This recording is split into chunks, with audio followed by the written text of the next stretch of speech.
Yo, bonjour à tous, je suis très heureux de vous retrouver enfin pour une nouvelle vidéo. Pour ceux qui veulent mon avis sur le Ballon d'Or, je suis forcément dégoûté, je voulais voir le joueur de Liverpool, Virgil van Dijk, couronné, mais on va mettre à l'honneur un autre membre des Reds, pur produit du centre de formation du club de la Mersey, le latéral droit, Trent Alexander-Arnold. Bienvenue dans le Ballon d'Or, c'est parti.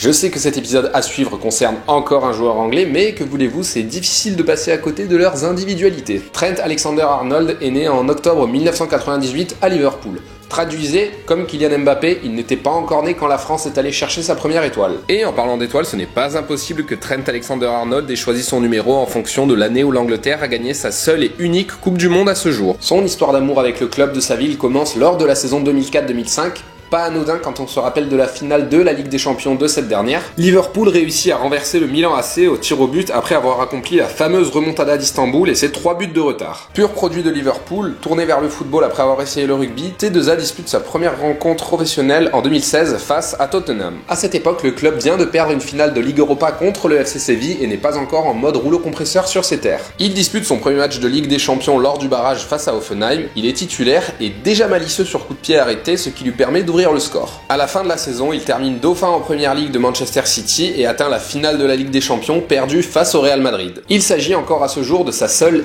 élimination de la coupe aux grandes oreilles. Mais évidemment, ce qui a fait émerger Trent Alexander-Arnold de l'ombre, c'est ce fameux corner contre le Barça en demi-finale retour de Ligue des Champions l'an dernier, qui aboutit au but de Divock Origi et envoya les Reds en finale. Ils la remporteront contre ces mêmes Spurs, face à qui il a débuté dans la cour des grands. Il en profite pour devenir à seulement 20 ans le plus jeune joueur à avoir disputé 2 finales de Ligue des Champions consécutives. Mais voilà un record que Kylian Mbappé ne pourra jamais aller chercher. C'est lors de cette même saison qu'il bat le record du nombre de passes décisives délivrées par un défenseur en première ligue. C'est donc fort logiquement à la fin de la saison qu'il est nominé pour le Ballon d'Or et termine à la 19e place. Il continue son ascension en réalisant des prestations exceptionnelles, comme face à Leicester City, alors dauphin de Liverpool, match durant lequel il inscrit un but et délivre 2 passes décisives. C'est pour le moment tout pour la carrière de T2A avec Liverpool, on va maintenant passer à la sélection anglaise. Alors qu'il accumule les matchs avec les sélections inférieures, il est finalement sélectionné pour la Coupe du Monde 2018 alors qu'il n'a toujours aucune expérience internationale. Il ne joue qu'un seul match de la compétition et pas le plus important, le dernier de la phase de poule perdu face à la Belgique. Juste avant la compétition suprême, il dispute son premier match face au Costa Rica et décidément l'Amérique réussit bien au jeune Rose Beef qui inscrit son premier but contre les États-Unis. Pas grand chose à dire de plus malheureusement pour la carrière de Trent Alexander-Arnold avec l'Angleterre, on va désormais passer à la conclusion. Malgré son très jeune âge, le même que Kylian, il a néanmoins une grande intelligence de jeu facilitée par sa pratique de l'ovalie dans sa jeunesse et de sa passion pour les échecs. Il a d'ailleurs défié la légende de la profession, je pensais que c'était Garry Kasparov mais pas du tout, le Norvégien Magnus Carlsen qui l'a balayé en seulement 17 coups. Et si vous pensez que c'est ridicule, ça ne l'est pas. Pour l'anecdote, même un certain Bill Gates n'aura pas tenu plus de 9 tours. Un mot sur sa grande expérience du haut niveau et sur son palmarès déjà impressionnant. Finaliste de la Ligue des Champions en 2018, vainqueur en 2019, vainqueur de la Coupe du Monde des clubs et de la Super Coupe de l'UEFA la même année, vice-champion d'Angleterre l'an dernier, il semble bien parti pour enfin remporter la première ligue avec les Reds, titre qui leur échappe depuis maintenant 30 ans. Sans oublier sa place dans le dernier carré de la Coupe du Monde,